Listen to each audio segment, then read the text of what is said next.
ठीक है। प्रशांत शर्मा जी, मैं आपके पास में आना चाहूंगा। जिस प्रकार से जबलपुर कलेक्टर ने ये बड़ी कार्रवाई को अंजाम दिया है, कार्रवाई तो प्रशंसनीय है ही, लेकिन क्या इससे निजी स्कूलों की जो मनमानी है उसमें कोई सुधार देखने को मिलेगा? क्योंकि देखिए, जिस प्रकार से विनय जी बता रहे हैं कि 240 करोड़ की ये पूरी रिकवरी थी, हालांकि 81 करोड़ रुपए तो 81 कुछ करोड़ रुपए तो लौटा दिए हैं, 20 लाख 22 लाख रुपए की पेनाल्टी भी लगाई गई है। क्या सुधार होगा उनकी जो मनमानी है उसमें?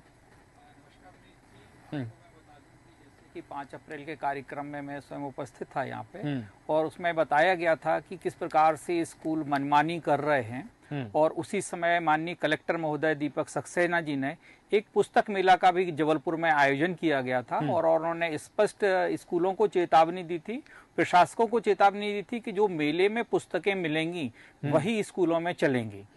और इस संबंध में एक्शन में वो तभी आ गए थे। हालांकि इस चीज में मुझे अपेक्षा थी, ऐसी थी कि ये कार्रवाई संपूर्ण मध्य प्रदेश में की जाएगी, परंतु ये अभी एक ही जिले में कार्रवाई जबलपुर में की गई है।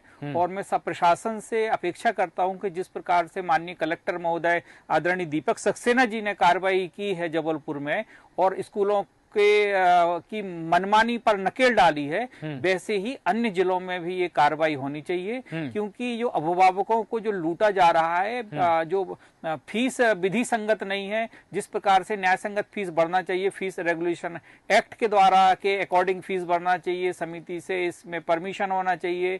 इनफैक्ट की जो हमारी एनसीईआरटी की बुक्स हैं उसके साथ जो प्राइवेट पब्लिकेशंस की उन्होंने जो छूट दी है उसका दुरुपयोग नहीं होना चाहिए, क्योंकि उस प्रकार जो हमारी जो निजी पब्लिशर्स की बुक्स उसमें कर रही, उनकी इतनी महंगी बुक्स वो रख दी गई हैं कि, और खास तौर से इसमें एक है वो बुक्स भी सारी जगह अवेलेबल नहीं है, वो भी किसी चुनिंदा दुकानों पे ही अवेलेबल है, और उनकी स्कूल ड्रेस भी चुनिंदा दुकानों पे ही अवेलेबल है। और ये हालांकि जबलपुर की बात नहीं है, संपूर्ण मध्य प्रदेश के हर कस्बे की, हर जिले की, हर तहसील की बात है कि एक ही व्यक्ति या उस चीज में शॉप के ऊपर वो चीजें हमें पूरी मिलती हैं। इसमें निश्चित रूप से मिली भगत होती है, हमारे प्रशासक भी मिले होते हैं और पुस्तक विक्रेता भी मिले होते हैं, स्कूल प्रबंधन भी मिला होता है। होती और आपने देखा दुकानों पर ही नहीं मिलती, जो बाकी की सामग्री है, चाहे पाठ्य सामग्री हो, चाहे वो ड्रेस कोड हो या बस्ते हो, किताबें हैं, अगर वो चुनिंदा दुकानों पर मिल रही है, इसका मतलब यह है कि इसमें कहीं ना कहीं स्कूल प्रबंधन की ही मिली भगत है।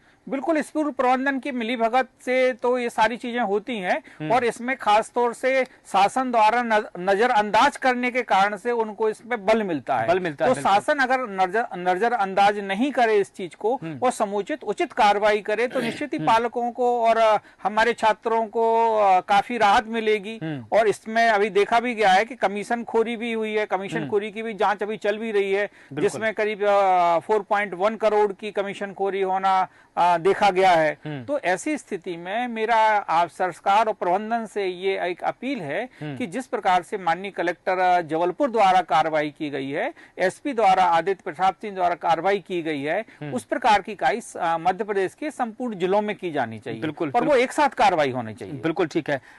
डॉक्टर जयराम तिवारी जी हमारे साथ में जुड़े हैं। सर, आपसे मैं जानना चाहूंगा, जिस प्रकार से हम देख रहे हैं कि जबलपुर जिला कलेक्टर की जो संवेदनशीलता सामने आई है, उन्होंने ऐसी कार्रवाई की है कि ये एक नजीर बनी है, न सिर्फ जबलपुर के लिए बल्कि मध्य प्रदेश के तमाम स्कूलों और मध्य प्रदेश के तमाम जिला कलेक्टरों के लिए भी, और शायद ये नजीर जिला जो हमारे सरकार के जो नुमाइंदे हैं उनके लिए भी एक नजीर है। उनको सीख लेनी चाहिए, सबक लेनी चाहिए कि कार्रवाई कैसे होती है, और हम इस मामले में अगर संवेदनशील है तो इस कार्रवाई को अंजाम तक पहुंचाए। उन्होंने न सिर्फ कार्रवाई की बल्कि कार्रवाई को अंजाम तक पहुंचाया। इस मामले को आप कैसे देखेंगे?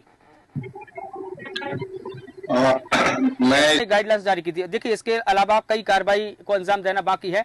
प्रशांत शर्मा जी, मैं आपके पास में आना चाहूंगा। जिस प्रकार से कार्रवाई हुई है, अब ये मांग उठ रही है, जैसा कि गीता पांडे जी ने भी बताया कि एक जगह कार्रवाई हुई है, अगर एक जगह ना होकर कि समस्त मध्य प्रदेश में हो ये कार्रवाई, तो कहीं ना कहीं पूरे मध्य प्रदेश में राहत की सांस होगी, क्योंकि कहीं ना कहीं अगर जबलपुर में कार्रवाई हुई है, कुछ दिन बाद ये मामला ठंडे बस्ती में चला जाएगा।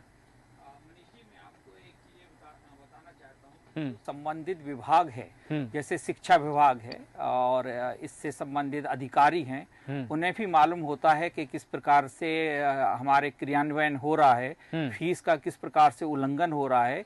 कई इसमें स्तर के अधिकारी होते हैं जो कि वो जांच अधिकारी होते हैं, वो अपनी रिपोर्ट सबमिट करते हैं और उसके आधार पर कलेक्टर कार्यवाही करता है। तो लेकिन ये देखा ही जाता है कि शिक्षा विभाग का जो तंत्र है वो इतना सुदृढ़ नहीं है, इतना मुखर नहीं है कि जो कि आगे आके इस चीज के लिए कार्रवाई के लिए अपील करे। इसमें कलेक्टर द्वारा जो कार्रवाई की गई है वो तो बिल्कुल प्रशंसनीय है और इसमें शिक्षा विभाग को ये नजदीक लेते हुए अन्य उस चीज में जिलों में भी उचित कार्रवाई करनी चाहिए। आदरणीय डॉक्टर तिवारी जी से के माध्यम से मैं सरकार से एक अपील करना चाहूंगा कि इसमें सभी जिला कलेक्टरों को ये आदेशित किया जाए कि कम से कम वो सभी स्कूलों की जो शासकीय अशासकीय स्कूल हैं उनकी जांच कराएं, उनकी फीस की जांच कराएं, किस प्रकार से उनका ड्रेस कोड होता है। जैसे आपने भी कहा था कि हम एक ही ड्रेस में सारे सत्र निकल जाता था और अगला सत्र भी उसी जब पढ़ता था। हमने तो एक जोड़ी ड्रेस, परंतु आज की 10वीं की पढ़ाई की, 11वीं की पढ़ाई की और 12वीं की पढ़ाई की, खाकी का पैंट और सफेद शर्ट